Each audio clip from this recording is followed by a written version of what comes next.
Once, there was a king who had a beautiful daughter. In the nearby forest, there lived a giant. This giant loved the princess. But he could never come close to the princess, because she always wore an amulet that protected her from evil. Despite this, the giant often appeared and embarrassed her. The princess was fed up with this. One day, the giant was hiding behind the curtains of the princess' room. When he heard the princess talking to her friends, she was saying, "A very powerful giant keeps pestering me. Please suggest some way of getting rid of him." On hearing about a powerful giant, the giant thought that this must be some other giant, more powerful than him. He wanted to know who this other giant was, so that he could kill him. To find out more about the powerful giant, he transformed himself into a horse and started living in the palace stables with the other horses. One night, a thief entered the stable with the intention of stealing a horse. He looked at all the horses and thought that the giant horse was the finest. So, he mounted him and started running away. The giant, however, thought that this man must be the other powerful giant. He got scared and started running wildly. The thief whipped him, and he ran even faster in fear. When the thief pulled the reins to stop the horse, the giant did not stop. He was so scared that he kept on running.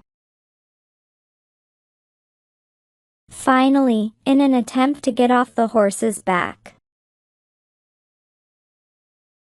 the thief caught hold of a banyan tree's branch above and clung onto it,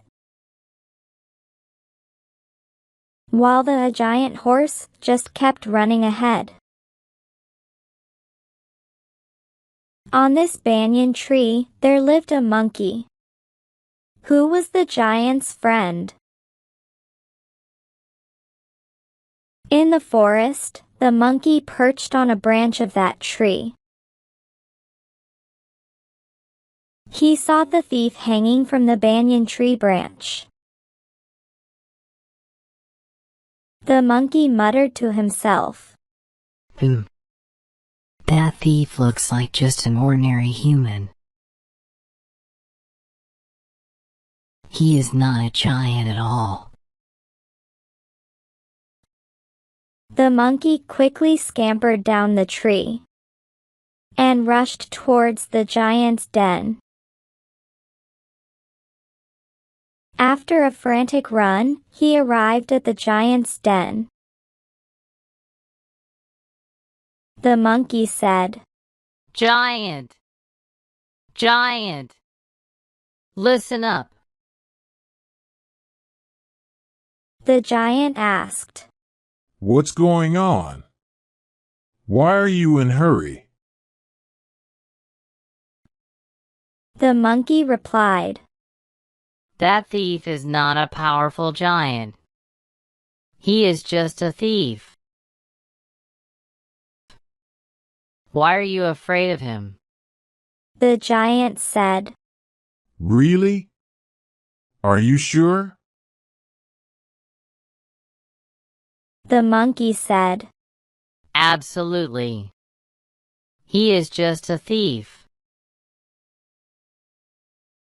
Now things became clear to the giant, and he came back into the forest to kill the thief. Meanwhile, the monkey returned to the banyan tree and sat on a branch. Just then, the thief, who was sitting on the branch, he saw that the monkey's tail was dangling quite close to his face. He bit it hard, and the monkey screamed out in pain. This again convinced the giant that the thief was not an ordinary human, but a very powerful giant who would kill him. So he ran away from the forest as fast as he could. Moral: don't be fooled by appearances. Sometimes what seems frightening is actually not dangerous. Once upon a time, a man named Adam was a vendor of sweets.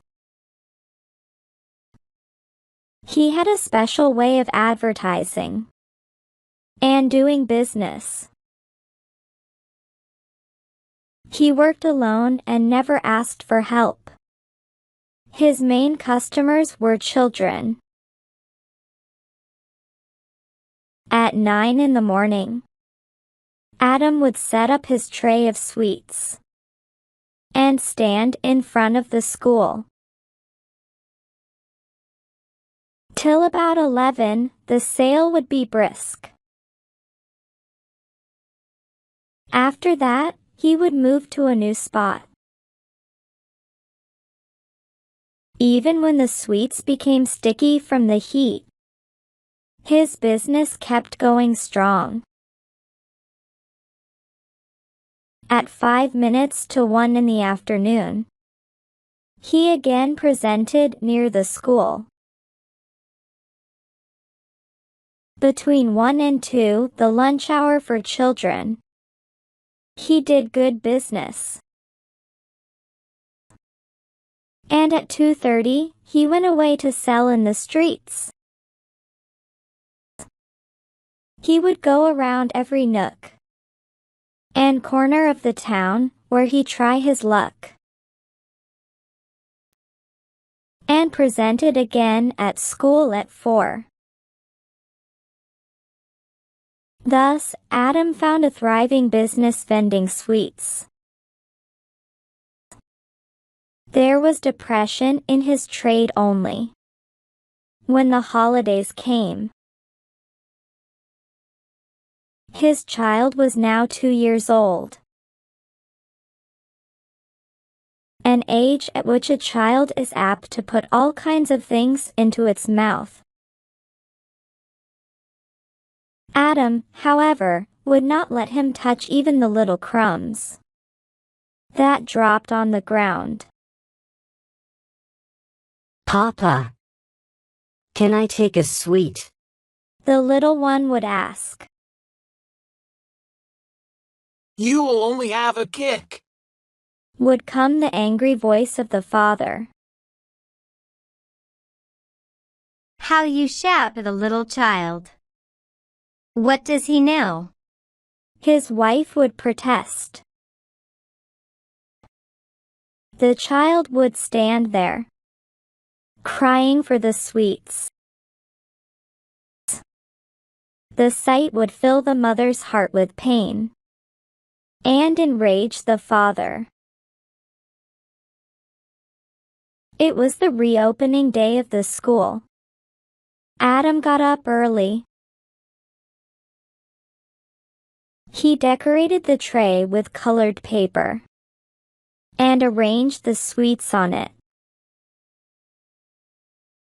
At that moment, the child approached the tray and picked up a sweet from it and put it in his mouth. Adam saw it. Hey! What are you doing? He shouted. And he gave a sharp slap on the tender cheek of the child. He then hastily took up the tray and went out of the house.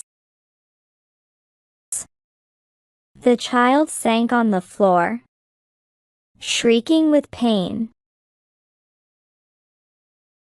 Meanwhile, Adam was walking along very fast, with the tray on his head.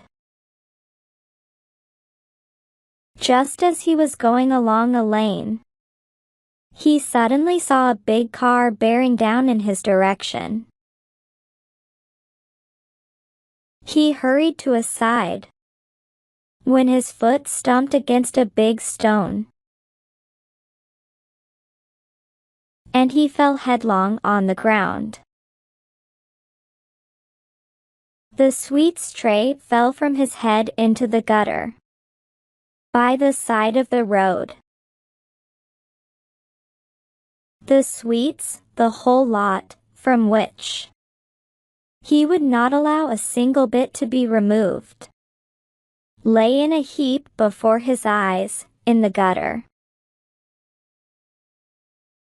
He beat his head and thought bitterly, I prayed to God for a good sale. But I beat the child and was not aware that he was the image of that same God. All at once, he was filled with an intense desire to go home and see the child. He got up and started back home. The child had cried itself to sleep. Adam saw the red marks of his fingers on the soft cheek.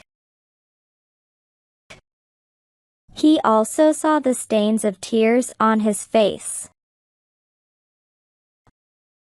Adam's eyes filled with tears. He said to his wife, I swear to God, I will not touch the child again.